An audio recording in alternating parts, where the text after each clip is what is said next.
Okay, Solomon's knot, one of the most simple motifs that you've got. Start by setting in these 5 white center tesserae. Notice that there are 5 tesserae in between them there, and another 5 on the curve there.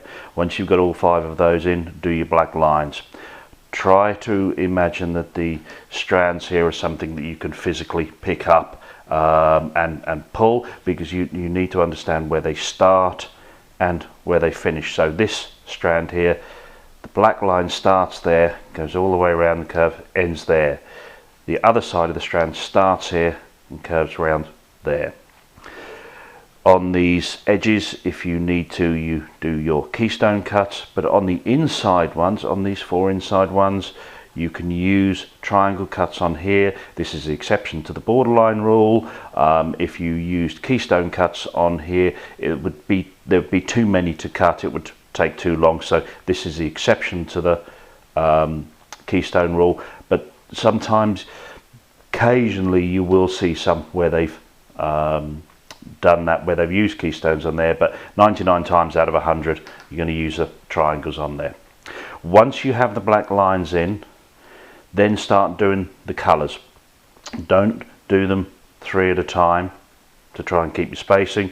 Do them 1 at a time. The reason for this is it does help you develop your eye for the amount of space that you need. So on here, as you can see, we've got some keystone cuts. Try to avoid, like I've done, and doing these half keystones. Make sure they are full keystone cuts as you go around. And you can see here, I've just had to squeeze this line in, but on this yellow line here, I've had to open up the spaces a little bit. That's quite normal. So once you have the Solomon's knot in, here are your what you call dead space, just infill.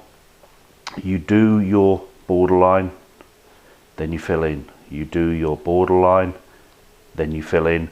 Try to avoid going too small with the cuts in there.